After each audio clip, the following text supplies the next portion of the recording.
Welcome back to the 2017 Canadian Outdoor Singles Championships. I'm Jake Shuknik, joined this afternoon by Derek Dillon. How are you now? Good afternoon, Jake. All ready for a good afternoon of bowls. Semi-final of the women here, obviously.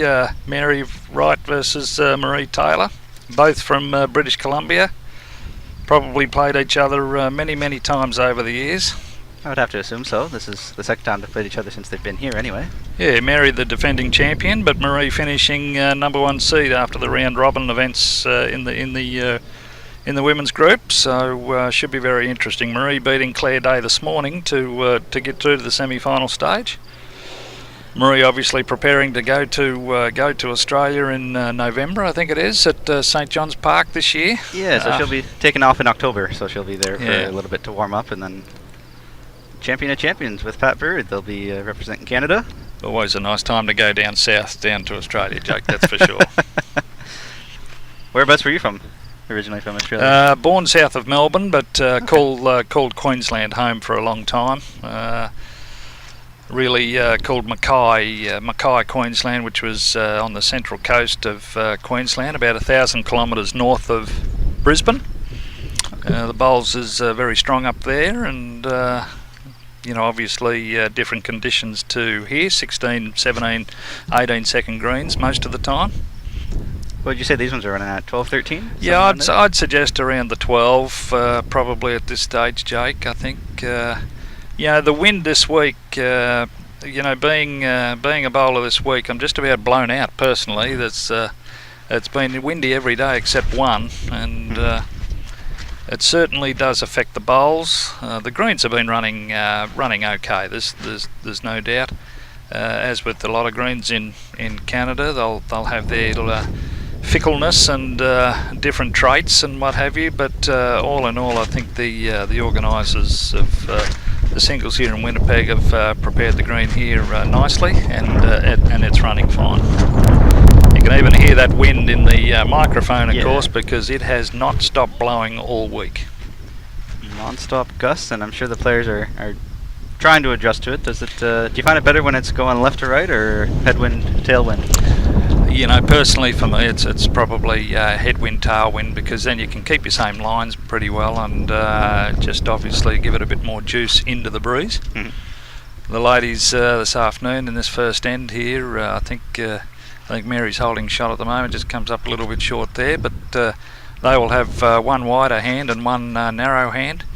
I think out of the 7 bowls bowled to date, as Marie comes down to look at the head, may have all been on the backhand, maybe 1 or 2 on the forehand to get a feel at this stage, but certainly seems as if they're going to favour the hand with the breeze, which should draw further for them and maybe give them a bit more consistency and not be sort of stuck out wide if they were bowling the narrow hand. Definitely gives them some options there, as every ball has passed the jack except for one from the looks of things to date. Yeah, it should be a good quality game. I've seen both ladies a bit this week, and they're certainly always roundabouts. They're not nervy players, or they're not aggressive players. They're consistent draw bowlers, and having played each other so many times over the years, and having won so many titles over the years, the two of them, this is like another walk in the park, and Marie slices the jack there, and I think that's probably good for 1, maybe 2. Tough to tell from this angle. Yeah, but there's lots of bowls there within a mat length pretty well, so that's a pretty good quality end to kick the game off with. And they quickly concede 1 there, so that is just 1 for Marie to get things going. So it's 1-0. Yeah, other games we've got going on that the viewers may be interested in. The other ladies semi-final is obviously Jordan Koss versus from Saskatchewan versus Jan Robinson from Edmonton in Alberta in the other semi-final. Mm-hmm. And in the men we've got John Bjornsson playing David James Smith. John Bjornsson from hometown here of Winnipeg playing David James Smith from Quebec. David on the development team, of course. And furthest away from us is another local guy, Jerome Kirby, is playing a former local guy in Kevin Dusablon in the other semi-final. Kevin now residing in Edmonton and playing out of the Commonwealth Lawn Bowls Club there. Is that your home club as well? No, I'm Calgary Lawn. Calgary Lawn? Okay. In Calgary, yeah. So green speeds up there, I've heard, are usually really, really good. yeah, our green is only 2 years old, but the seeded green is running around 15 seconds. Cool. And the other green was a green that was prepared by turf. That is around the 12, but we've in fact pulled up the turf in the last couple of weeks, and we're seeding that green so that we can have a couple of greens laser levelled, and should be around consistent 15 seconds next year, and very flat. So that sounds beautiful. Yeah, no, we believe we'll have the best greens in Canada there, quite comfortably, and that's the aim. Did you find it difficult adjusting here then, because the greens here are probably a couple seconds slower? Well, it always is. I guess if you look at what players have played on, I guess I can talk about myself a bit. In the last month, I guess it's playing some games and practice and what have you at Calgary Lawn on pretty quick greens. And then 2 weeks ago we were in Wandafuka, of course, in Victoria, and I guess on the 4 greens we played there were certainly a couple of them that were particularly challenging, I may say. And all 4 of them had different speeds, there's no doubt. The finals on the A green, where the speed was quite good, they obviously they dried the green out completely during the week, so it was running quite nice. So that was challenging, and then you go home and for a couple of weeks and practice a bit again, and then lo and behold, here we are in Winnipeg. And even in Winnipeg, you play this tournament, you're on the grass here that's been around 12 most of the week pretty well.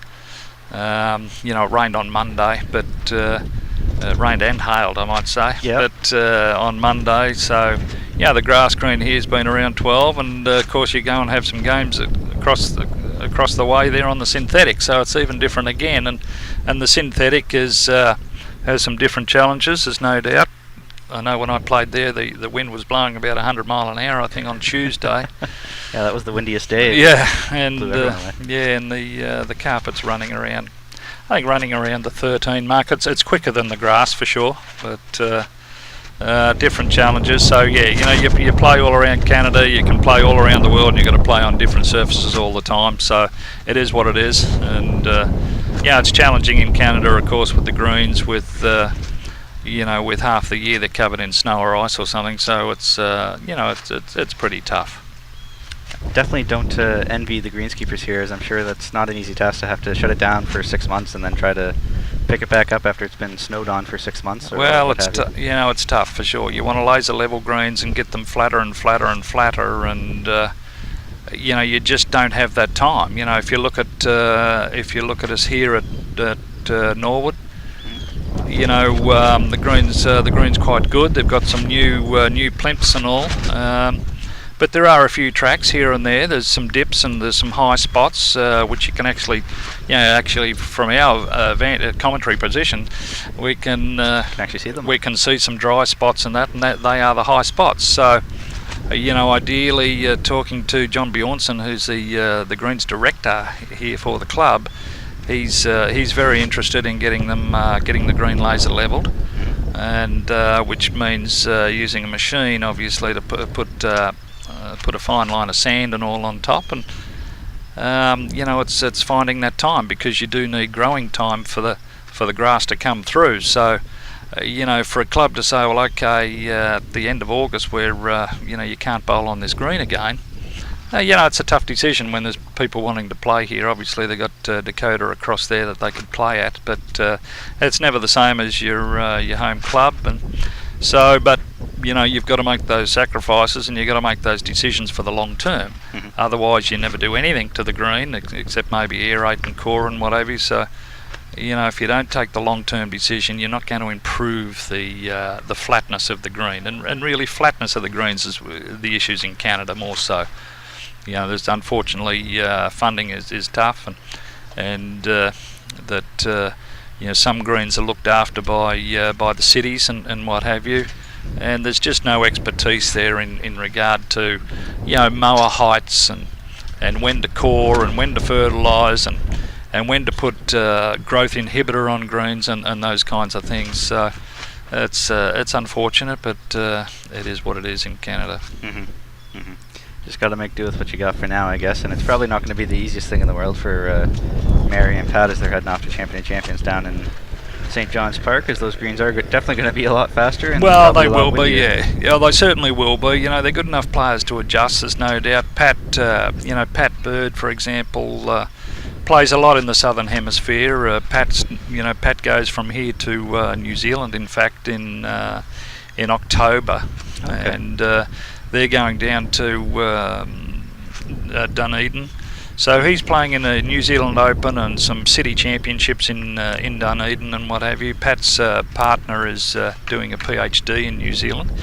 So Joanna Cooper, who's a member of the national squad, hopeful to go to the Commonwealth Games. So she'll be in Dunedin, which just happens to be the hometown of the national coach, by the way. So I'm not sure what's going on there, Jake. I don't know if you heard him, but they'll be down there playing on fast greens and what have you. So that will certainly be good practice for Pat before going to St. John's Park in Sydney there in November.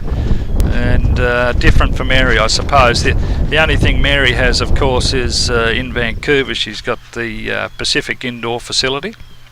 That's true. So even though it's not the same as outdoor, the indoor facility in Vancouver is a good one for practice on the quicker greens. That obviously runs around at 15 seconds or so. So. I'm told that when they turn the AC on, it can also change the speed of it as well, for sure. The temperature. So that might be something she might play around with just to get used to different conditions. Could do, for sure.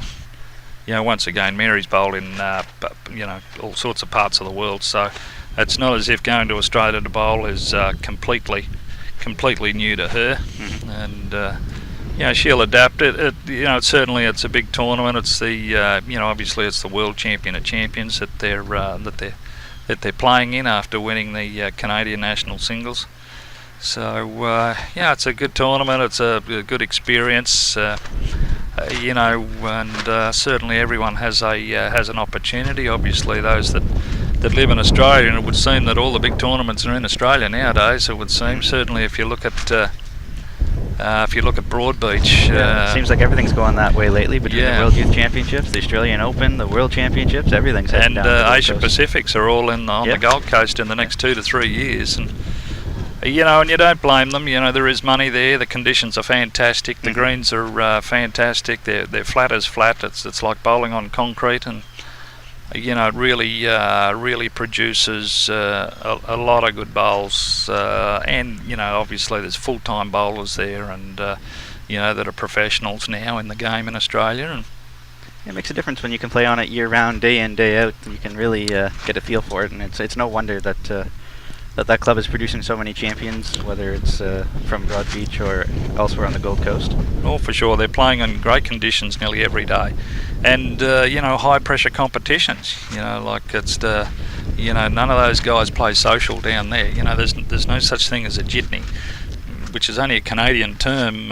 First I heard of social bowls being called a jitney was in Canada, but those guys aren't playing any jitneys. It's it's always high level competition that they're playing, and it obviously improves their bowls. Bowling on nice conditions and bowling under pressure situations really does teach players a lot.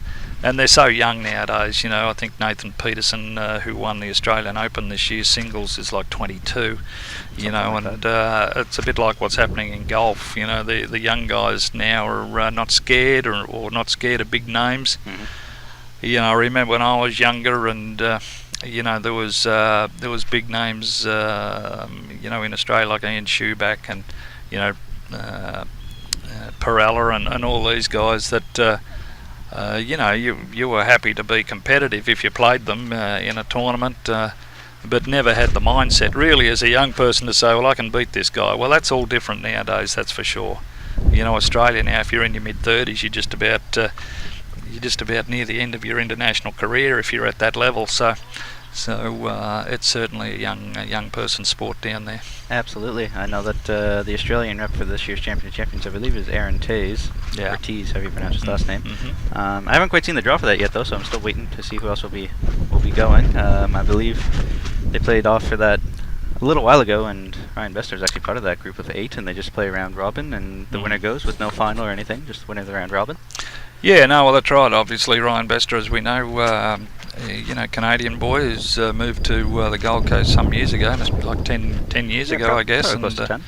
Bowls coordinator at Broadbeach, and certainly has really advanced his bowls career, ranked number 1 in Australia for about 3 years in a row, I believe, and just slipped, I think, a little bit this year to number 4 or whatever. Something like that.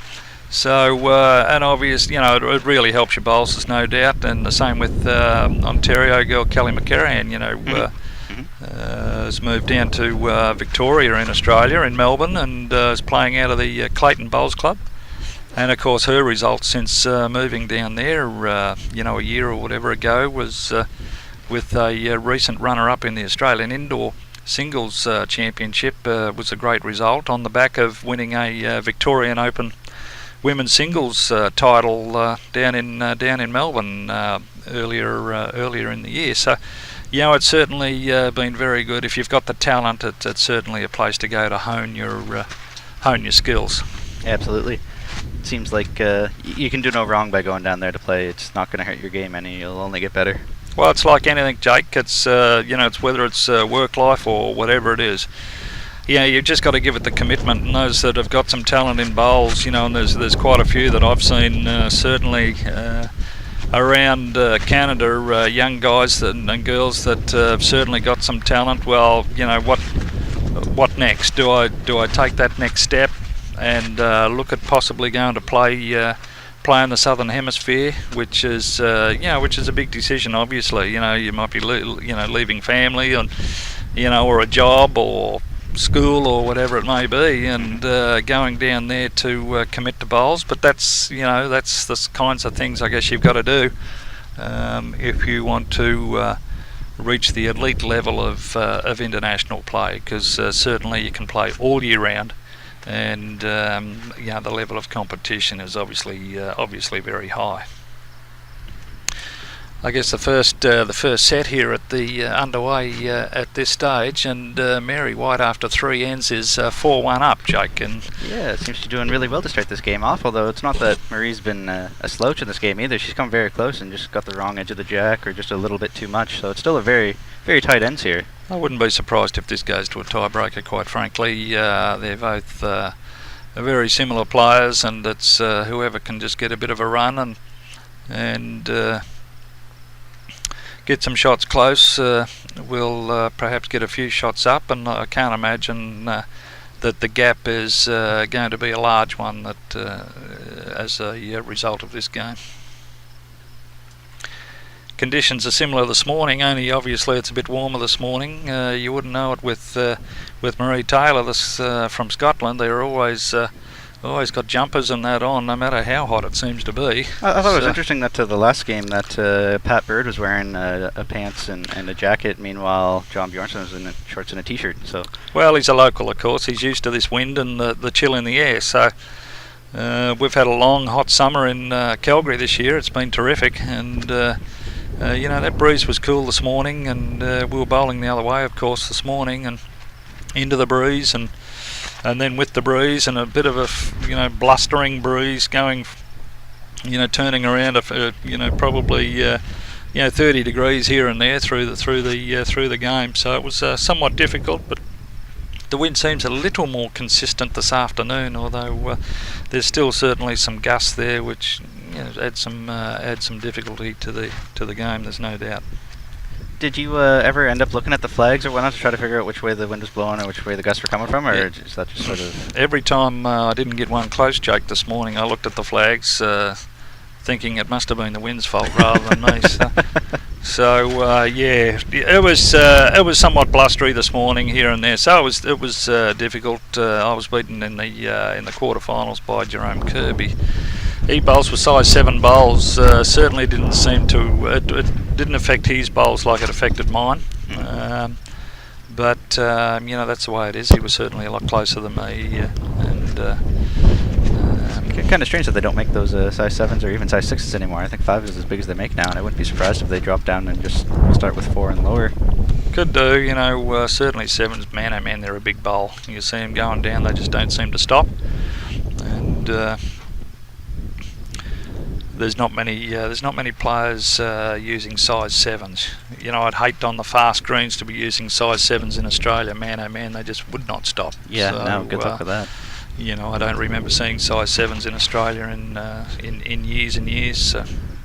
Even when I was there a few years back playing in the World Youth Championships, and I was using fives, and I got quite a few eyes of people saying, well, why on earth are you playing with size fives? Which I thought was just sort of customary, because that's all I've ever played with. But I guess a lot of people use fours and threes down there from the sounds of things. Yeah, for sure. I think they certainly use the theory that the smaller bowl may be easier to control in the on the fast greens, and you know, they don't sort of have that weight behind them, you know, running, and that's the kind of theory they use. And you know, a lot of young people use bigger bowls and whatever, you know, whether it's put hairs on your chest or whatever using bigger bowls. But certainly I think when I was 22 or whatever bowling in Australia, which is a few years ago, Jake, I think I started with fives, but you know, pretty quickly went to fours, and I'm using fours now, and they're certainly big enough for me. I don't know, when you get older your hands must shrink or something, but you know, I certainly couldn't bowl with fives nowadays. But many different types of bowls around nowadays, by golly. What type are you using out there this week? I'm using Taylor Aces out here. That's what I use for Canadian conditions. So you know, I think they're a good all-round bowl. You know, lots of people in Canada have got 2, 3, 4, 5 different sets of bowls for all types of conditions. You know, I'm not a proponent of that, quite frankly. You know, I use a general all-round bowl that will draw a bit in the slower conditions, and you know, not just be a narrow sort of bowl. You know, going up the middle, and so that's what I'm using. You know, I find there's quite a few Taylor Aces around, and you know, it's a good all-round bowl on most conditions. You certainly get some draw on the real slow greens, and you don't get that you know, real rip on the faster greens, and so all in all, pretty good. Lots of arrows coming into Canada now. I was going to say, I've seen a few coming out here, and it seems quantums and grooves and defiances and what have you. And by golly, they're an arrow bowl, I got to say. Some of those arrow bowls. I'd say they're probably primarily made out of Australia, I would have to think, and they're probably made for those conditions. So it's for sure interesting to see them up here, because they're really not that conducive to conditions up here, unless you're maybe playing at the PIBC or maybe at the Calgary lawn, I guess, where it's a little bit quicker. Agreed. I'm not a fan of them, I got to say. They're just too narrow for me. Like, by golly, you know, the bowls are supposed to be, you know, taking grass and the bowl draws and what have you, but you know, Canada players can play somewhat different. You know, they're more up into the head, and instead of drawing a shot, they will prefer to play through a bowl and bump it through and sit rather than draw a shot. So, you know, it is what it is, and you know, Canada bowls in Canada doesn't prepare you really for bowling anywhere else in the world, quite frankly. You know, at the end of the day, you know, obviously you go to Scotland and England, the greens are slower. You go to Hong Kong, the greens are slower. But you know, obviously when you talk about national squad and selecting Commonwealth Game teams and World Championships and Asia Pacific teams, you know, there's not a great load of conditions in Canada that are going to help you perform. You know, particularly a lot of those tournaments are in the southern hemisphere summer. You know, around the March type time and April time, and you know, our players are coming out of not bowling for 5 months in the winter, and expected to go down to fast greens and perform. So, you know, it's certainly tough. There's no doubt about that. Probably one of the many reasons why we don't just send the winners of the majors off to compete at World Championships, just because, I mean, sure, you might be able to win on greens up here, but there's no saying that you're going to be able to do nearly as well down in the Southern Hemisphere, which seems like almost all the big events are taking place in the Southern Hemisphere nowadays.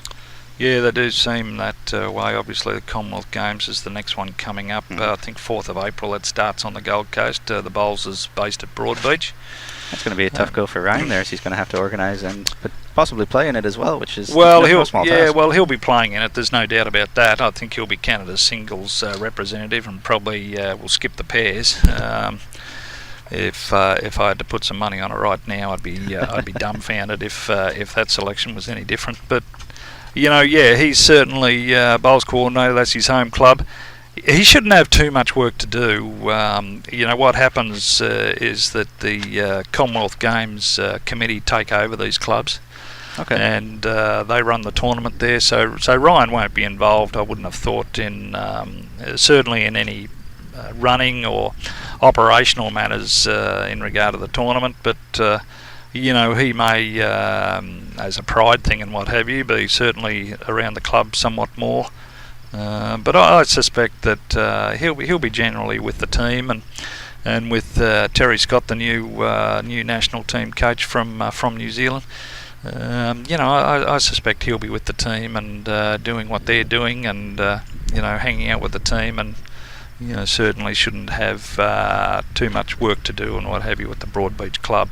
I think the Commonwealth Games committees take over these clubs like 2-3 weeks before the event, to get things organised and ready and what have you. It should be an interesting games down there. Well, certainly Ryan's played there plenty. Kelly's played there plenty. Certainly, I was on the Gold Coast there at Broadbeach watching Team Canada play in the Eight Nations. Eight Nations tournament down there. I know that the last 3 events that Ryan's actually played at, the Commonwealth Games in 2014, he lost out in the singles final to local native Scott, Mr. Burnett, and then at the World Championships last year he lost out to local native Shannon McElroy in New Zealand. So this year I think he's probably licking his chops saying it's at my home club. Well, it's certainly an opportunity, but you look at who he's up against, probably in the singles, and I'm not exactly sure who's in the singles. Obviously Shannon McElroy will be. Shannon won the gold medal in that Eight Nations trial. They play at these clubs so often that there's not, and the conditions are so similar around the place that there's not a huge home ground advantage like perhaps a Winnipeg native playing here at Norwood. Compared to someone from Nova Scotia coming over or whatever. So, right. McElroy and Alex Marshall and Burnett and all these guys, Scottish, New Zealand, you name it, have played at Broadbeach many times, and other venues on the Gold Coast. They've got Premier Leagues going there. They all generally play in the Australian Open, which is on the Gold Coast. So it's certainly very familiar to a lot of the elite players.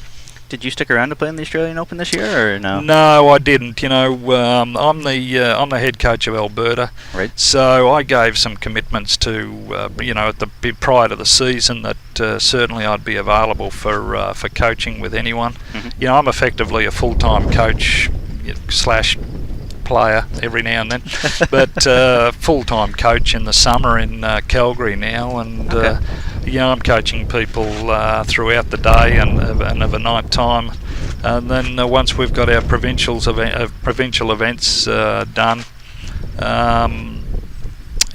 preparing the Alberta team for nationals, and whether that means Wandafuka this year or Peterborough for the seniors and what have you. So I thought, well, if I stayed down there to play, that's another kind of 3 weeks or so. So I came back and did my coaching duties that I certainly thoroughly enjoy. So no, I didn't stay. You played at the majors with Greg Wilson there this year and got bronze in the pairs. Did you end up working with him a whole lot before coming over, or was his work schedule a little bit too much in the way? Well, his work schedule certainly doesn't help. There's no doubt about that. Greg's about a 2 week on and 3 week on and 1 week off type worker. He's a surveyor out in the in the pipeline areas and what have you. So he's certainly kept very busy with that. When he's in, we certainly do work quite a bit. Greg and I have played the last, 3 years together now. We've gone gold, silver, bronze, so we're actually heading the wrong way. But But we've medalled 3 times in 3 years, so we're hoping to certainly turn that back around to get the other way again. Well, you also switched up next year. disciplines. It was 2015 you played pairs, and 2016 fours, and then back to pairs this year, I think? Yeah, that's right. Yeah, it all depends how you go in the provincial events. And sometimes which provincial event is first. So you win the first one, and that's it. You don't play in the others. So yeah, that's right. And that's what's generally happened over the years. We've been lucky enough to win our first provincial event, and then continue on from there. So, Greg's a very talented player. There's no doubt about that. He's still a young guy. He's certainly national squad now. I started working with Greg 3 years ago. He came over from Ontario to Alberta, and we started playing together. I started doing some things, some work with Greg, and working on a few things and what have you. So he had a desire to get back into the national squad. So obviously he's been able to achieve that. He's obviously up for one of the candidates and one of the athletes they're thinking about selecting for Commonwealth Games. I think November those selections come out, as far as I hear. Yeah, not entirely sure on that. You'd probably talk certainly to high performance committee chairman Don Caswell is here watching a number of athletes who are. Like your David James Smith, who is from Quebec on the development squad. Obviously Jordan Koss in both squads, I think. She's certainly in the senior squad and maybe the development squad. I'm not sure there, but watching those two players, there's no doubt. Watching the local boy Robbie Law as well, who's on the development squad, and all those 3 players. Are going to be, I believe, so certainly Jordan and David is. I'm not sure about Rob, whether he's available or not, but certainly they're going to be at a training camp at Pacific Indoor in the end of September, where the senior and development team will get together with Terry Scott and no doubt Darryl Fitzgerald, the junior and development team coach. For a camp there that's about a 5-day camp, I think, and then obviously they'll look at players, obviously make a decision on who to select for the Commonwealth Games, and before moving on to the next event. I think there's an event in Wales or whatever the middle of next year for development type squad people. So certainly a couple of the players here, Jordan in a semi-final right now, David James Smith in a semi-final right now, looking to impress Don Caswell here, watching them and what have you, so that their names are high in his mind when it comes to selecting teams to go on international travel. I know Greg Wilson and David James Smith are going to Hong Kong in November to represent Canada over there, and just in pairs and singles. Yeah, the Hong Kong Classic. Yeah, so obviously both of those players are pretty happy with that. Do you know if it's Hong Kong or China that got the new 8-plex? I think it's China. China yeah. That got it? Yeah, certainly a complex. There's certainly no doubt that some of those countries with a lot of money and what have you, if they ever get serious at bowls, are going to end up quite competitive. And just by the sheer number of people, the Asian community have been strong in bowls for a long time around the for years in the world. So if they ever get really serious at it in China, and they've certainly built a complex that would suggest that they may be getting a bit serious, they'll certainly make their mark on the world stage, I suspect. I don't think there's any other place in the world that has 8 greens all in one complex like that. I think that's the first that I know. Not that I'm aware of. A friend of mine in Australia is actually building a green in Tokyo as well currently, and they're building an artificial surface in Tokyo. There's not a lot of land to do anything, so it's a bit bigger than a 1 green setup, but it's 1 green, artificial, and they'll have a roof on that, and able to do walls and that kind of thing for the winter condition. But he was telling me that when they build that green, there's something like 4 million people within a 10-mile radius of that club. So if you just on sheer percentages, you're going to have a lot of people there on what the potential could be. So it's exciting for lawn bowls around the world. More countries that get involved with it, and the more countries that can get to playing at elite levels, it may be an Olympic sport one day. We'll certainly see what happens over the years. It's certainly a strong Commonwealth sport and a long-term Commonwealth sport at the moment, and would certainly be nice to be in the Olympics. That would be then a large international event every 2 years. Yeah, between Commonwealth Games and the Olympics. I know it's been in the Commonwealth Games since at least 1930, if not earlier, and I know that World Bowls has been in communication with the International Olympic Committee to see what they need to do to get bowls onto the slate. Well, for sure, and there's lots to do in bowls for sure. If you look at Canada, obviously coaching is one area I think we certainly need to focus on. Obviously we'd probably like some better quality greens across the country. And when I say better quality, just the speed is the speed, but really prefer them to be flatter, no doubt. That all comes with cost, obviously, but then we've got to look at coat. We want youth in there, so if we get youth to get into playing lawn bowls, we really need the coaching to support the youth coming in and develop those players. So there's certainly plenty to work on, and if you look at the Bowls Canada Bilgren and you, Jake, and all the others that have got lots of work to do running that scenario. Yeah, it's definitely a lot of work. I know we're planning on hopefully running a coaching clinic here coming up in the next month or so, but there's always work to be doing. There's never really an off-season for us, because even though it might be winter, we're still working on updating coaching manuals or updating handbooks, rule books, translating material and whatnot. So there's always a whole lot of work to be done. There's never really a dull moment in the office. There's always something more that we could be doing. Oh, there's no doubt, Jake, so you better pull your finger out and get organised there and get moving there. So I guess we look at after 7 ends on the broadcast game, we've got Mary White up 7-2 against Marie Taylor in the first set here at Norwood Bowls Club in sunny Winnipeg, and certainly there's not a cloud in the sky, and it's a bit breezy as it is here, it would seem. It's been an interesting week this week. Monday we had rain and hail and thunder and lightning, and then the wind blew Tuesday and has blown pretty well all week, and then we've had bees as well. So wasps as well. Yeah. So there's been quite a few people bitten by wasps here this week. But there's certainly they've thrown all sorts of conditions at the athletes. Yeah, not a whole lot you can do to prepare for that. Don't think you really want to be training where there's a whole lot of wasps. But I've seen a lot of people get bugged by it, and they're on the mat about to throw their bowl, and then a wasp will land on their arm, and they have to step off and shake off. That can really mess with your concentration too if you've got a swarm around your head. There's no doubt. That's hard to being a coach. It's hard to teach people how to adapt to that. Like there's being mentally strong.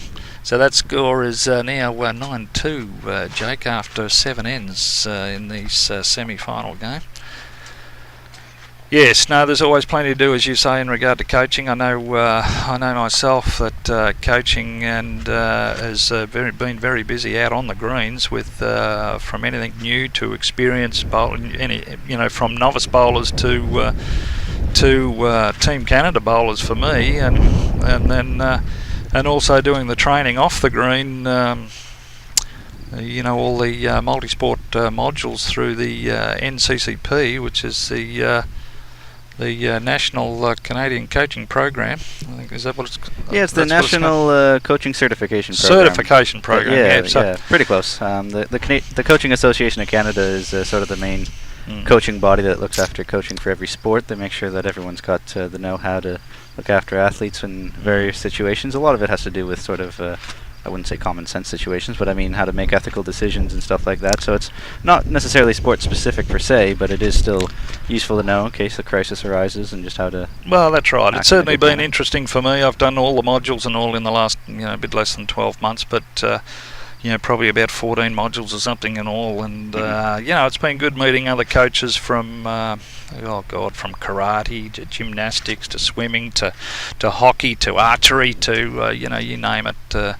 There's been different coaches there, and And yeah, the multi-sport modules certainly aren't specifically designed for lawn bowls, nor they should be. So there's certainly been some tidbits, I think, in every module so far that you could put in place into bowls. It all depends on your athlete as such too. A lot of it's designed around the young athlete, and you know, certainly depending which sport they're in, you know, they're you know, how high they look like they're going to grow to, and what their weight may be, and you know, given their specific sport and whether that suits that or not. So yeah, no, it's been an interesting course, and I guess that's kind of fortunate for bulls that that stuff doesn't really matter how tall they're going to be or what their weight's going to be. I mean, no, that's right. You still roll a bull no matter short or tall. Yeah, you know, you're just getting that bowl close to the white ones, and you know, some of the great bowlers over the years have been, you know, back in my day, I can certainly remember little Willie Wood and whatever. Rob Perella was only a short little Italian guy, I got to say, in Australia. You know, and then you had, you know, Peter Ballas, who was 6'3" or whatever, and he was another great player. So it certainly doesn't matter, and I'm just talking about the men's side, of course, and even now, you know, the modern athlete now is. Yeah, they're all just average sizes. You know, you look at Ryan Bester and Aaron Sheriff and Aaron Wilson, and you know, all these guys. They're not you know, they're not, you know, 6 foot by any means, but yeah, just average height guys and what have you. And as you said, it doesn't matter. It was kind of put the world into perspective for me when I got to stay at Ryan's place for a week, and he said, you know, it's kind of funny that I'm here in Gold Coast. This is probably the 10th year or whatever, and the whole reason I'm down here is just because I can put one ball closer to another than someone else can.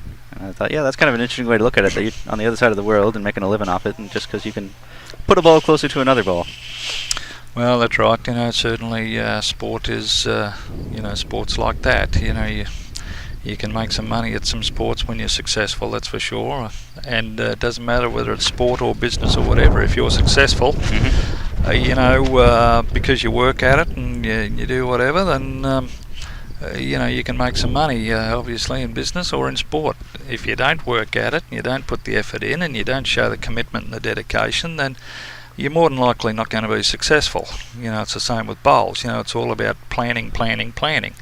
So you know, I would suggest that most players here have not, you know, really planned this tournament. And when I mean planning, it's really like, well, having a specific practice plan for singles leading up to the tournament. You know, having game plans against, you know, you see the draw. So have they done game plans against each of those individuals? Certainly in the first 7 games, you know who you're playing in the round robin event. So you know, you can plan around that. Plan what length you think you'd want to play against that opponent, and all these kinds of things. So I think, you know, that's the kind of area of the game I think that you know, your national players within Canada per se, without international, certainly I think can step up to and improve.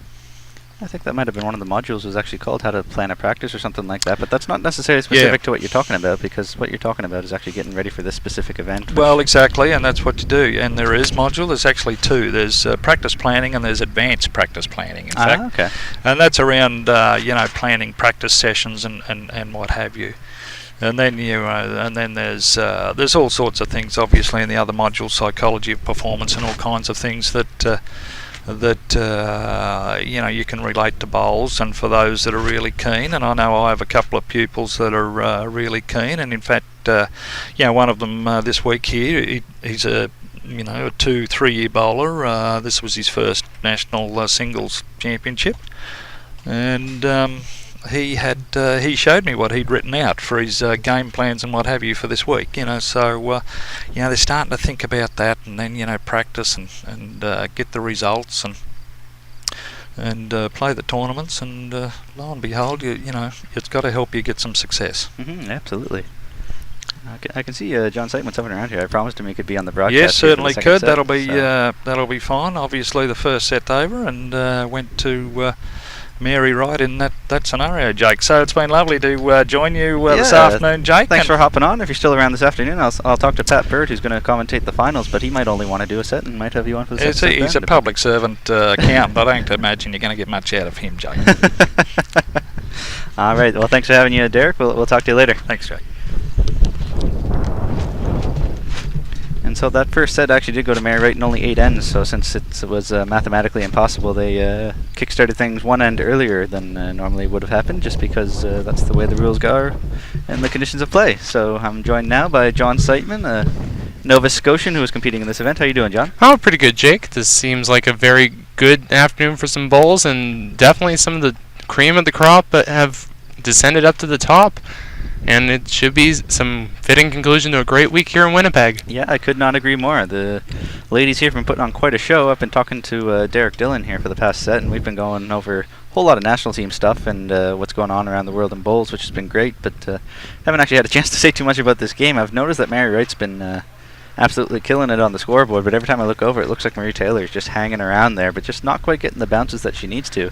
So I wouldn't say that this has really been a one-way game, even though the scoreboard might have indicated as such, but I would expect this second set things might be a little different. Oh yeah, definitely. It seems like, of course, Marie, you cannot underestimate the fact that she is the #1 seed in this event going into the playoffs, and boy, she has had a great week. But Mary Wright, of course, last year's champion, you certainly can see that with her play so far this final, actually the semifinal, sorry, we really we'll see some great play from her. Yeah, absolutely, and these two are both from BC, so they've played each other many, many times before, I am sure. And it looks like that might be another one for Mary Wright in the head there right now, if my eyes don't deceive me, because Mary Wright has the gold stickers and Marie Taylor has the green stickers on their bowls, both of them using black bowls, so it's a little hard to tell unless you can see the stickers. Did you get a chance to see the scoreboards for the rinks going on further on down before you hopped into the booth here? Well, I did see one of the big games over on rink number 3 over on the far side with Jan Robinson versus Jordan Koss. Jordan was down 6-0 at the start and has come back, and I believe she is tied. I think it looks like it's close. I have my mother over there as a spotter trying to help us out. It's 8-7, she said. Was 8-7. So that's a very tight game. And that end just finished up, so we'll hopefully hear something with that. John Bjornsson sitting at 4, and David Smith at 0. So I guess they're well into the second set then. Yeah, they seem to be playing pretty fast. And further on down, they just finished the first set as they're starting the second set, so it's still 0-0 on that scoreboard. Thank you, Anne-Marie, for giving us a quick update there. That update brought to you by Anne-Marie Seitman. So it looked like Mary Wright picked up 2 to start this second set. I haven't seen a whole lot of mat movement, but I mean, it seems like Mary's had the mat for the better portion of this game so far, so if it ain't broke, don't fix it. It would be a pretty good motto to live by, and it seems like she's just been having her way here so far. Oh, for sure, and just simply the way that both of these two players have played and how this rink has been moving, it seems a lot better to play at that area just near the tee as a mat length. Just simply, it just makes it work right. And she is playing a relatively short one here again. And a big thanks to our cameraman up there is Malky Taylor, who's actually the son of Marie Taylor. So he's getting to use the camera and watch his mom play at the same time, which is not too often would that be happening, I wouldn't think. He's I believe he's stationed out here in Manitoba now. I'm not sure if it's the army that he's a member of, but I'm stationed out here, so Malcolm and Marie come out here every now and then to bowl in a few friendly tournaments. So I do see over there on 3, Jan Robinson did take the mat, so it looks like she has won the first set over Jordan Koss. So we'll have to see how last year's silver medalist can pick it up in the second set. Mm-hmm. Mary's doing everything she can right now to try to make sure she gets back to the final. And we will have a new men's champion, as last round John Bjornsson knocked out defending champ Pat Bird, And I was talking to Pat after that game there, and he said that all of their games, since they first started playing each other about 6 years ago, have gone down to a tiebreak and been right down to the wire. So no surprise that the game earlier here today also went down to a tiebreaker and was down to pretty much the last bowl, just about, I would say. It was a very tight game, and I'm glad we got to televise it. Oh yeah, and it definitely seems like both of them were really pretty even the whole way through. And to have somebody like John, where in your first 2 rounds of the playoffs, you're having to have a rematch of the 2015 final and the 2016 final in 2 back-to-back rounds. That puts a lot of pressure on you. So he's certainly coming in on a high and playing David James and certainly playing well. It could lead him potentially to another final here in Winnipeg. Very well could, although David James is no slouch. He's been putting up a good fight from what I've seen over there. I saw him make a cracker of a drive earlier in this game, so I know at least that was working for him. He made one good shot from what I saw, although I haven't been watching that game a whole lot as I've been focused on the feature match. Here it looks like Mary is making a beautiful draw here. What nice shot. That's a beautiful bowl there. Mary Wright is, of course, from White Rock, British Columbia, and is a retired school teacher, which I probably could have known. She is one of the nicest ladies you'll ever meet, and if I were to guess what her career was, I guess I probably should have guessed a school teacher. She's certainly one of the most enthusiastic people that you see in the sport. She'll always give a little yell and a little dance sometimes whenever it seems that she gets introduced. Oh yeah, and you did a fantastic job with the player introductions at the start of this event. Oh, that was a lot of fun. Robbie Law had asked me to do it at the start a few weeks ago, and just trying to imitate a little bit of what we did juniors and under 25s in Dartmouth, and I think the players really enjoyed it. The fans enjoyed it, and it was a good way to start off the week. Yeah, absolutely. And I can see here today we got Nathan Gigabucci's actually here watching as well. His band was playing at the opening reception, and now he's here spectating. He had to step away from bowls for a little bit, but he said he might be able to be back next year, which would be good news. He's one of the younger Manitobans. Him and Robbie Law are always duking it out here in Winnipeg.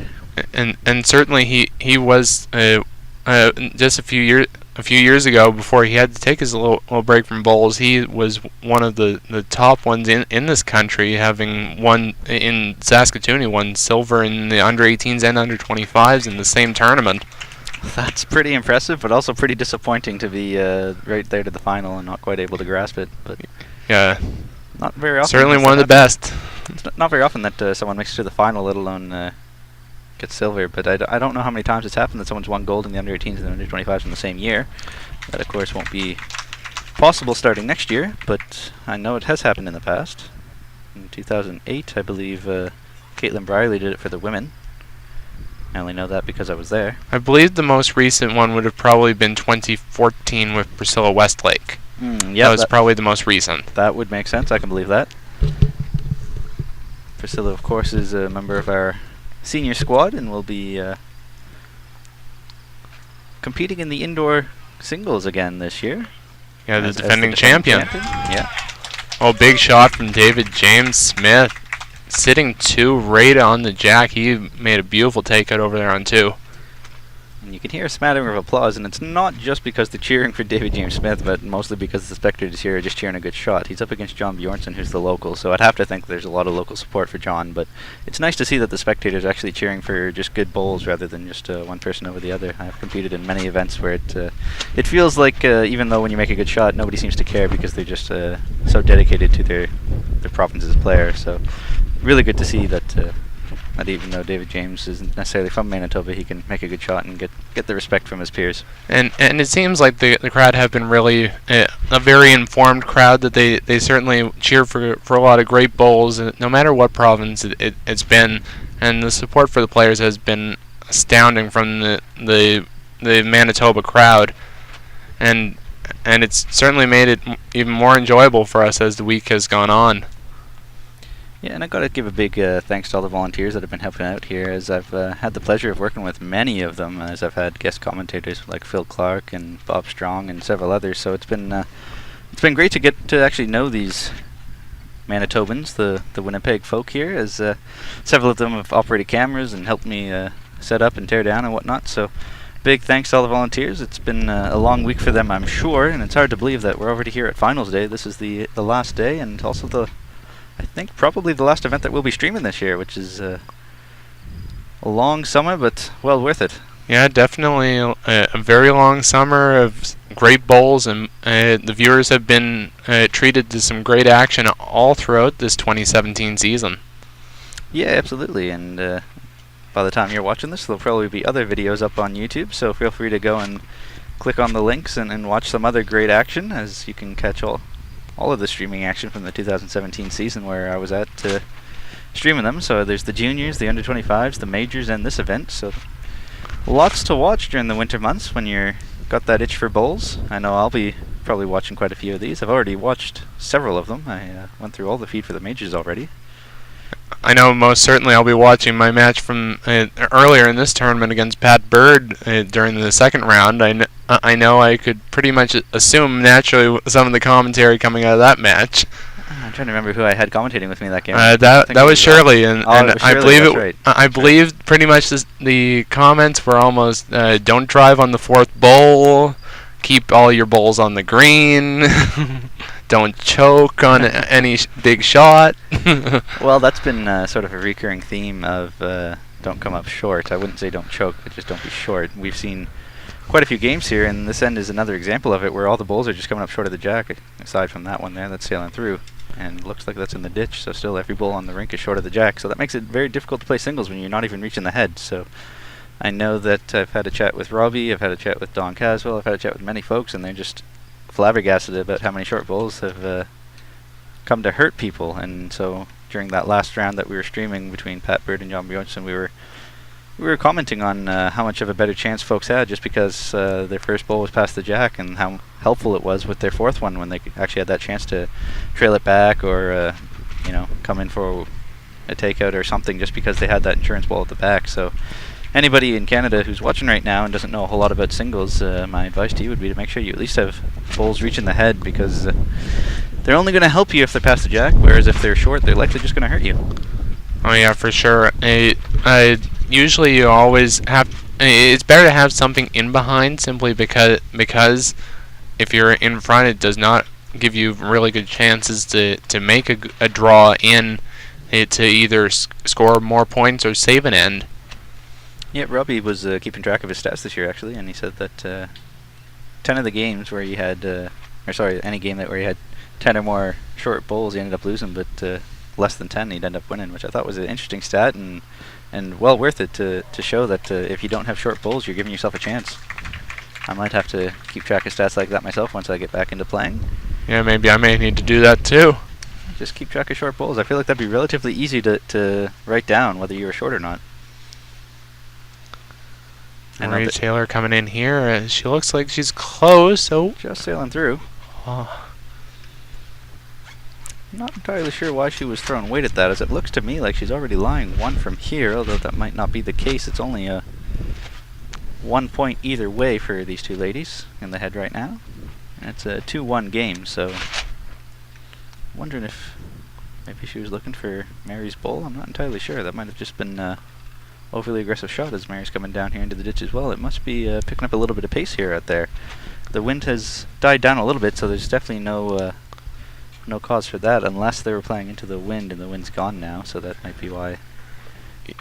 Yeah, based on what I saw a little bit earlier on this Norwood surface, when you're playing this way, it seems that if you even think that there's going to be a bit of a breeze, it can sort of fool you a little bit, and when the breeze is really up, it can cause some havoc with some of the lines.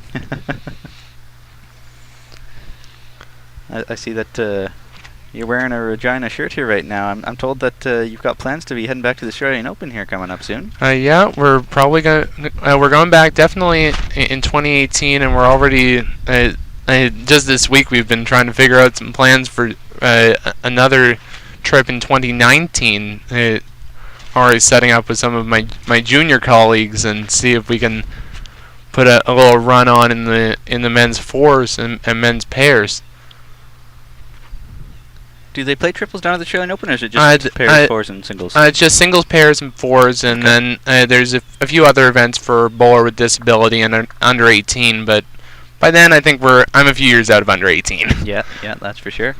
Oh, that's interesting. So that means you can sign up as a team of 4 and you can play in it all, rather than having to worry about breaking down into triples and whatnot. So that's good news. Did not know that. I know that this year you guys brought back quite a few T-shirts, which were well appreciated. I saw a couple of them out in the greens today, or not today, earlier this week actually, and that's always good to hear that you can bring back some souvenirs with you. The folks down in Australia are quite generous, from what I'm told. Oh yeah, they are definitely very generous, and they especially when they heard that we were trying to get them to support juniors here in Canada, they just came out in droves to give us some support.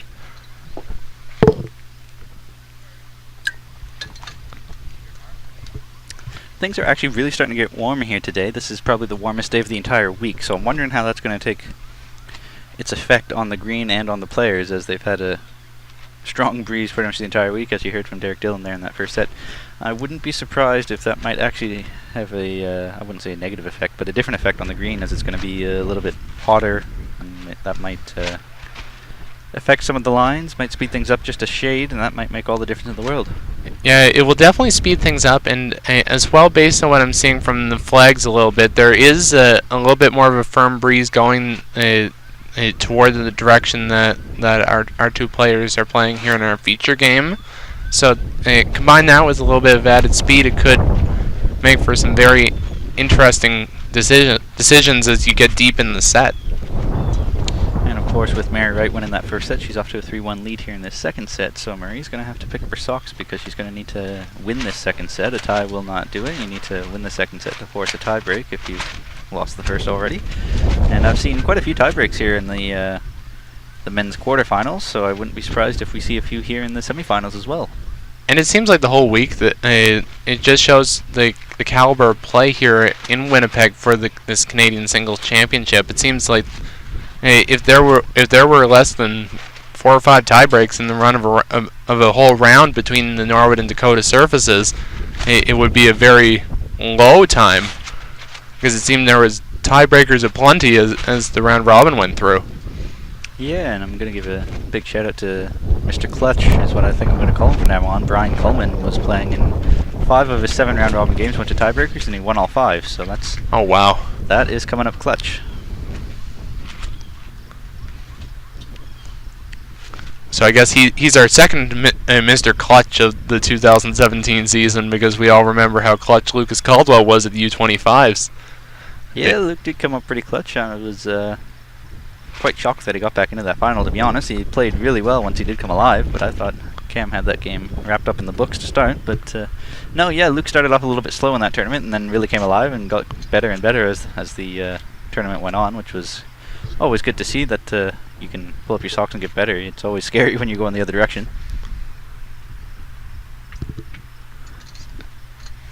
So it's a little bit tough from our angle here to see some of the other rink scores. So I'm going to see if my mother here can give us some updates, because it's further into the second set. So it is okay, 7 for John Bjornsson and 7-5 for there. David James Smith. And then 2-0 for, I believe that would be Jordan Koss. And then 5-1 for... I think that would probably be Jerome Kirby, Jerome I think. over Kevin Dusablon. And that's been a very interesting rink over there on the far side. It seems that for the caliber of play of those two, being how much they would know this surface here at Norwood, it's been a little bit wonky sometimes, so they may be battling the rink a little bit almost as much over there. Well, I know that when the rink centers were changed, this is the first day they're playing on whites. They played on blacks all week, the color of the stripe that they set the rink number on. When it was on blacks, they were down there yesterday, maybe the day before, and it was between Robbie Law and Brandon Watson, and Brandon was actually taking negative grass and coming up wide, so that was a little funky down on the far end. But now that they're on a different center, I don't think that will quite be the case, because they've brought the rink in quite a bit, so it's pretty much a whole new rink, since you're not going to be playing out nearly as far to the ditch as you were before. But yeah, you're right. As locals, although Kevin's not actually a local here anymore, as he's now out in Alberta, I would have expected two of them to maybe be putting tighter heads together. But I guess it could be the rink that they're fighting.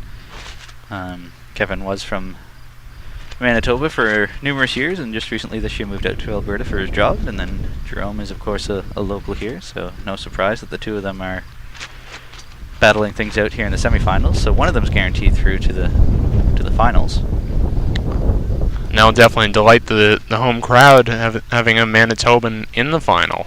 Well, yeah, and 2 years ago when they hosted here as well, it was an all-Manitoba affair, as John was playing against Leo, which you alluded to earlier. So it wouldn't surprise me in the slightest if it was once again an all-Manitoba final, although I'm sure David James Smith will be doing his best to thwart that. And I guess you could say Kevin's probably doing his best to put an end to that as well, because he might be associated as an Albertan now, I guess you might say. So it looked like Marie Taylor picked up a couple there to tie things up, which is exactly what you need to be doing when you're trailing, is to score a few. Yeah, definitely just keep in a second set situation when you're down, you just have to keep battling and keep scoring those points when you need them, because when you need to come up potentially clutch in the end, you need to have the points on the board. So you were saying that you've played on artificial pretty much the whole summer here, so this is the first time you've played on grass for a little while. How tricky did you find it to adjust? It was a little bit interesting because this surface was a little bit slower than what I'm used to for some parts of the week, and then some of the big games were going on there, I ended up having some faster surfaces, which sort of fooled me a bit. I was much better over on the carpet surface, where I got a few very important wins, but I had a bit more challenge over here. A little bit tricky on some rinks, and then just came up against some top-notch competition. Had a good chat with their greenskeeper Trevor earlier in the week as he swung by. He works part-time for the club here to maintain the greens, and then full-time for a city park somewhere here in Winnipeg. And he was telling me that after the winter, when they look at things, the green sort of crumples up sort of like an accordion, and so it takes quite a bit of work to flatten things out again. And so Derek was alluding to in the first set that you can see some of the brown drier patches here, and that's where it's raised higher up, and the green patches are where it's lower because the water is sinking one place more than the other. So you can see that it's still not necessarily exactly flat, but it is pretty darn close, and big hats off to Trevor for being able to do that, because when you first open up the green in May and see it crinkled up like an accordion, that probably is not an easy task to be able to flatten things out to play good bowls on. And things have been playing relatively well here. I know that John Bjornsson told me that they have some sort of a drainage underneath, which causes a few hills here and there, which you just have to learn to sort of play off the bank, I suppose, to get around those. But yeah, no, things have been pretty good, and things look really good here, given that it's not necessarily the easiest green to start with when all the snow and frost melts off. Mary coming in here on our feature game, Moat just goes a little bit by. Yeah, and maybe a foot through, and that's funny, but that I was mentioning about short bowls there not 2 ends ago, how all of them were short except for the 2 that were in the ditch. And now all of them are beyond the jack. Now here this end, they've seemed to have taken my advice and started to roll them a little bit further, which gives them all chances here. You can see whether you're Marie or Mary, you've got a chance to count a handful here, depending on which way you were to take the jack. Mary only has 1 bowl left here to come, and it looks like she's lying at least a few, I would think. That's probably 2 from my vantage point. If it's not, she has an opportunity there to either chip the jack or trail it back a little bit to score a couple. And that's a good way to retaliate after Marie picked up 2 last end. Oh, for sure. And someone of the caliber of Mary Wright, who she's won multiple Canadian championships already. Mm-hmm. Like, she won 2 Canadian titles just last year, with the senior triples in Halifax and the singles last year in West Van. She certainly knows how to make these big shots, and I'm pretty sure she'll have a good chance at this one. Yeah, does she ever? I would not be surprised if she. Looks pretty close. Is it? Well, it looks Is a it little, a little bit heavy?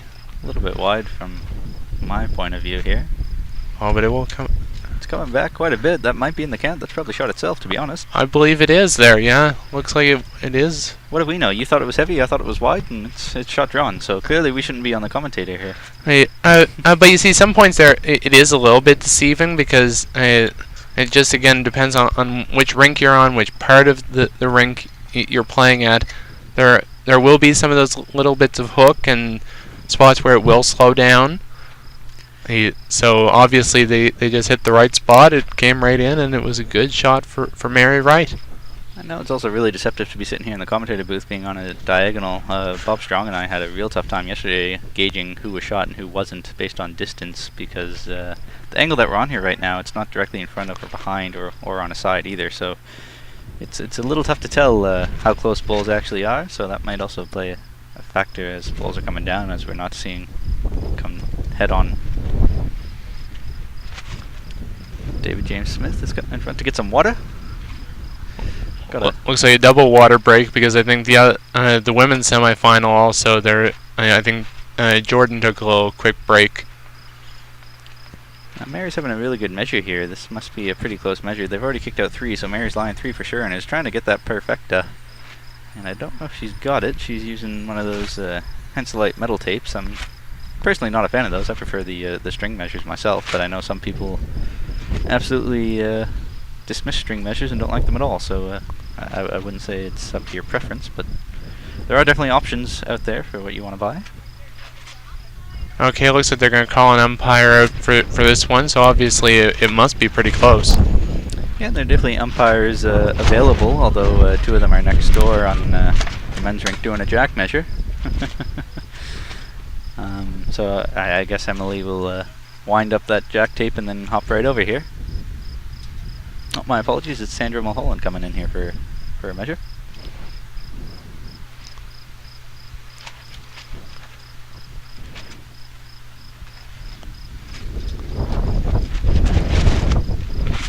Things are getting downright blustery here. For sure, yeah.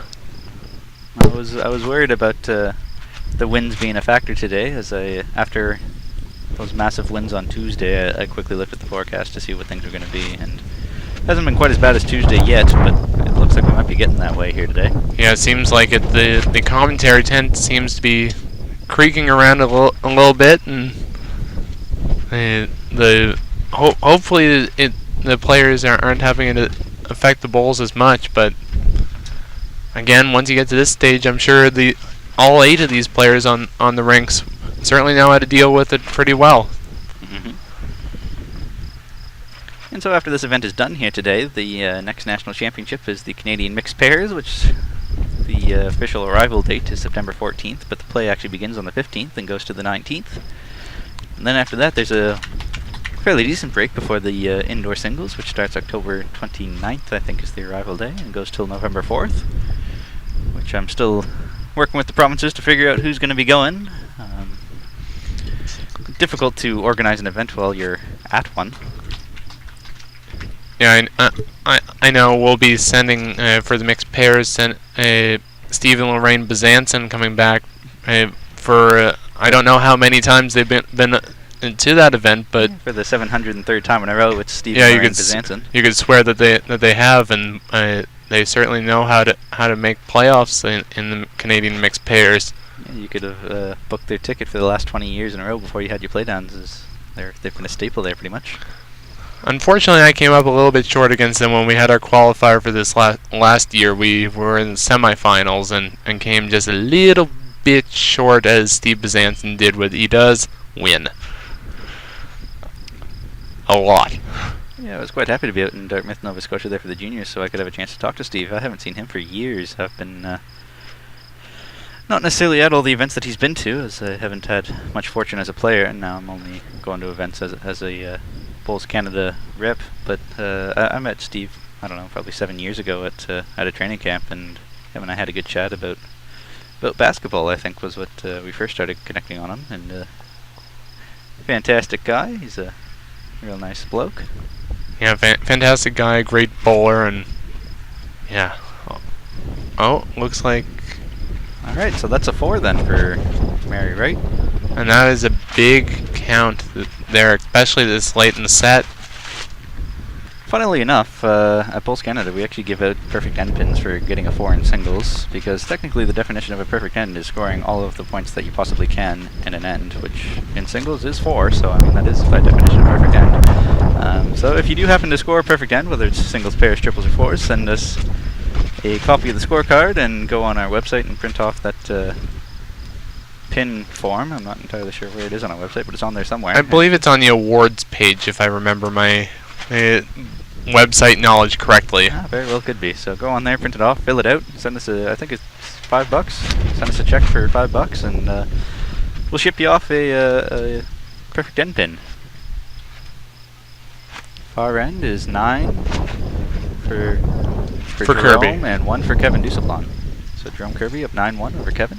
All tied up at 2 in the women's match between Jordan Koss and Jan Robinson.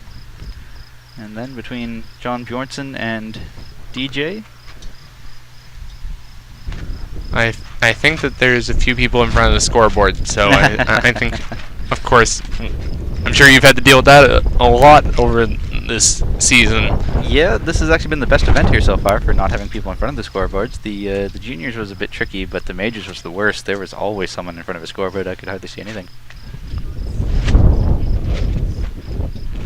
David James Smith up 9-7 over John Bjornsson. That's a nice high-scoring affair over there on ring number 2. That's a dogfight. We will, of course, be streaming the winner of that game, as we'll be doing the men's finals on this rink after semifinals are completed. They're tentatively set for 3:30, which I think we could probably stick to that timeline now that I think about it, as it's only, quarter to 2 here. We still got loads of time.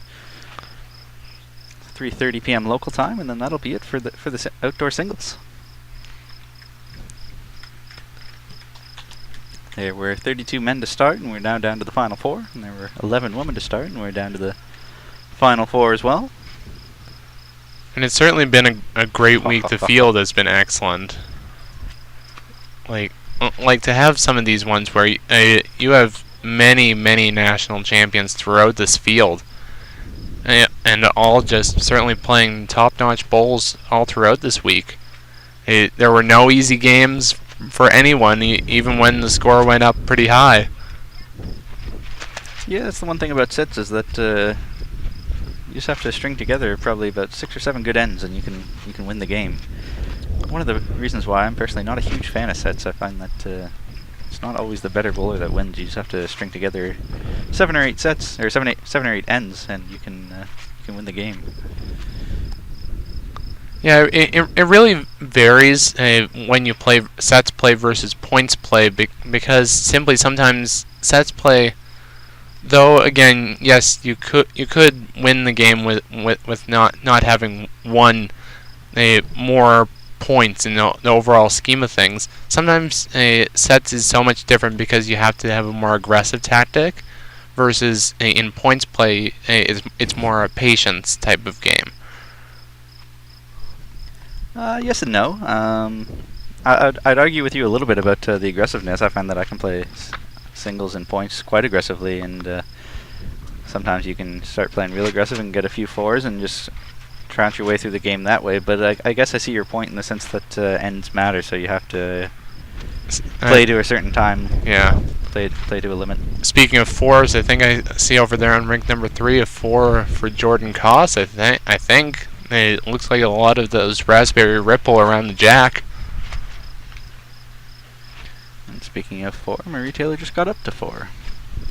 And the overall scoreboard to make it 7-4 now for Mary Wright after 6 ends of play. So we're down to the final 3 ends here, unless Marie can force a tiebreak, which I'm sure she'll be trying to do. Only needs 3 points in 3 ends, so that's a very doable task. Oh, definitely very doable, and for a player of Marie's caliber, a former Canadian mixed pairs champion and multi-time provincial champion in British Columbia, I'm sure she'll be working very hard to get those final 3 to force this into a tiebreak. Treated to quite the delight there that last game with John Bjornsson picking up a 3 to force a tiebreak. I did not expect him to do it, to be honest, but he did.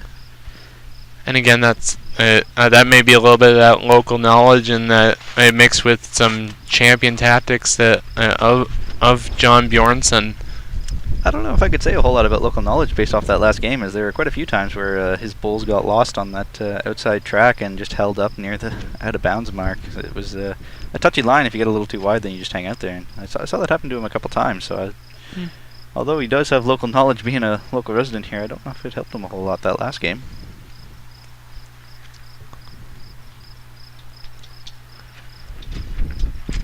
Mary coming in on the backhand side there. I don't think she liked it from getting out of her hand. She looked down and away right away, but that's not necessarily a terrible spot to be. I know it's a little heavy, but that's got potential to come in useful later. Yeah, I think the thing that she wasn't particularly liking was simply just the fact that she was a bit further off the center line than what she had hoped. And I think she's comparing scores here with what's on the scoreboard, so I'm not entirely sure if she's been keeping accurate tabs or if maybe our flipper's messed up a few things. I know that it's got our marker double checking things here now to make sure everything's accurate, and I think Mary Wright's going to actually come down here and have a chat, or our marker will, just to clarify what's going on. And I think we have a thank you note.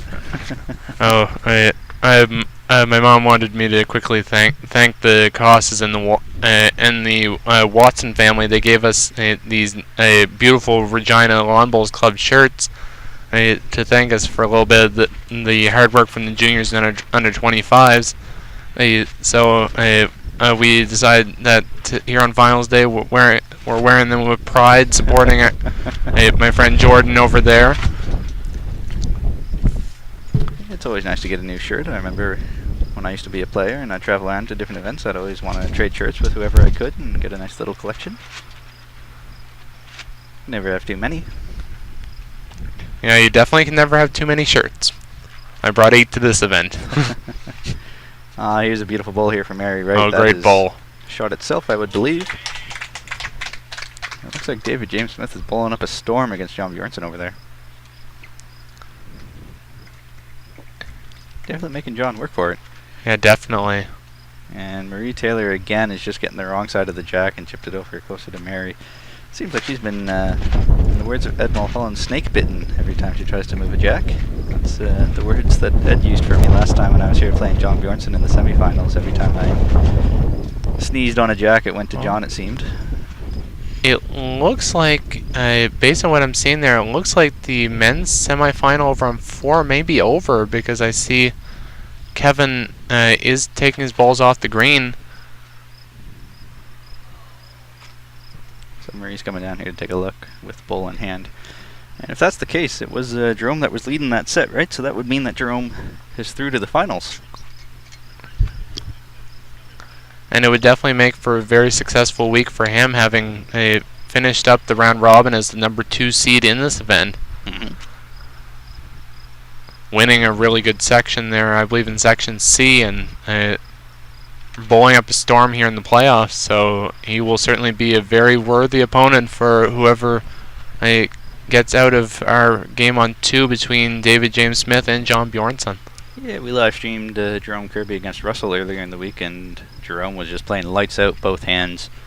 Didn't matter what was going on, Jerome had an answer. And so Mary Wright's now going to come down and take a look at the head. And they're playing end number 7 here, so this is pretty crucial here. Mary can almost put the nails on the coffin if she can count a couple here.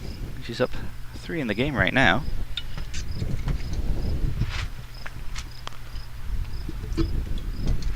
I will say that both these ladies are almost matching, looking good in the BC shirt with the white bottoms.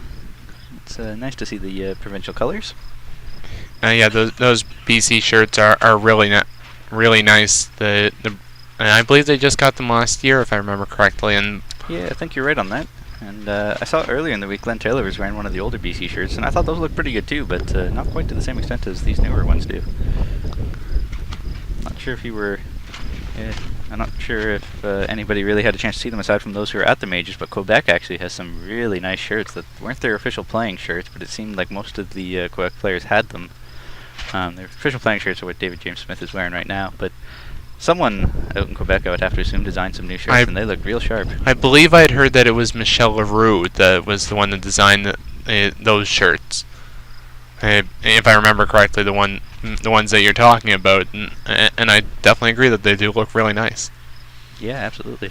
So that was one for Mary Wright to make things 8-4. So this is a very crucial end here, as Mary needs to count to seal the deal, or Marie needs to count to try to force it at least into the final end.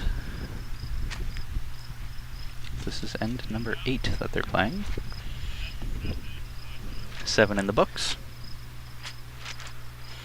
And it's deceptive because since they finished one end sooner in the first set, that they're playing off kilter from what you would think.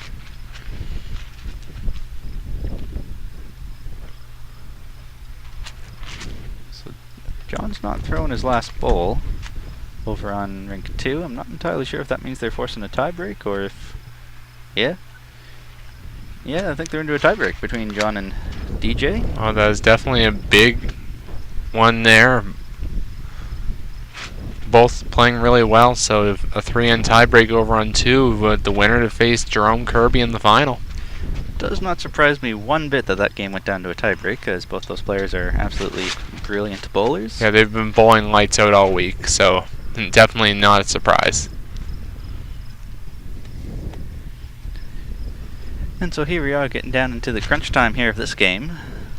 Do you think that being on TV's had any effect on these two players? No, I don't really think so, because when you think of it, Mary Wright and Anne-Marie Taylor are both experienced national champions that know how to perform when, though they may not have been as much on the televised stuff, they know how to perform when it's in the big games.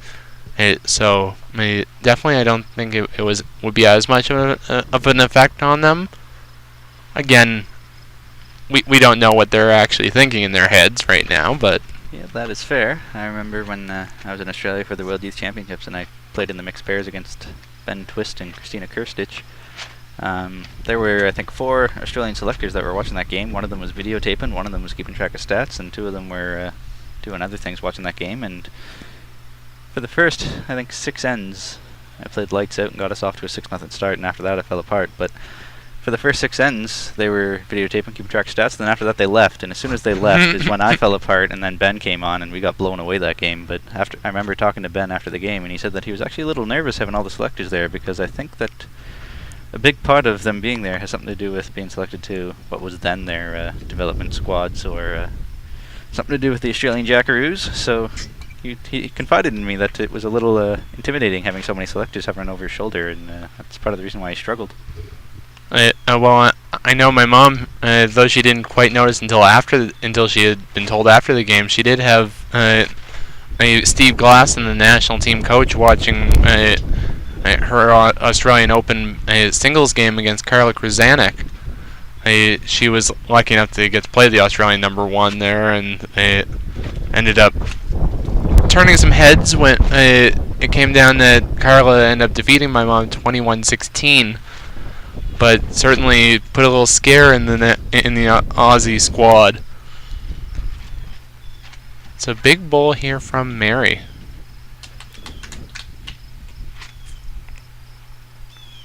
Yeah, that's right. She's looking to see if she can maybe put this game to bed here. Although Marie still has one to come.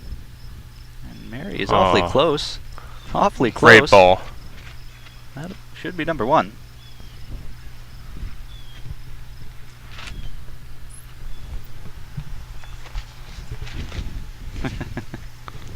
Yeah.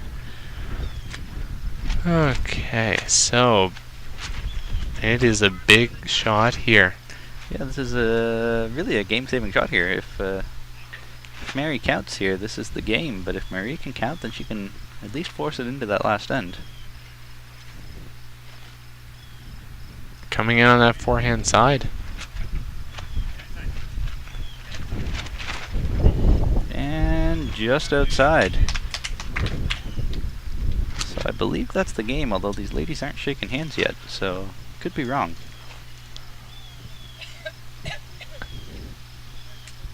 Again, you never know what the final result is until you get to the other end and see what it actually is.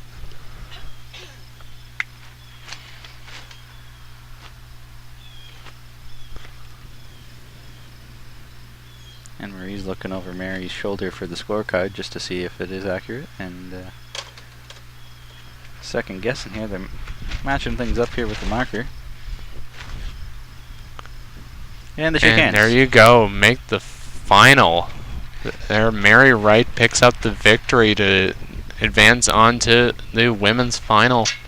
Yeah, she'll be playing either Jordan Koss or Jan Robinson, whoever is the winner of that game, and that game may end up going to a tiebreak too. It's been a tight match over there, and with Jordan picking up a lot in the second set.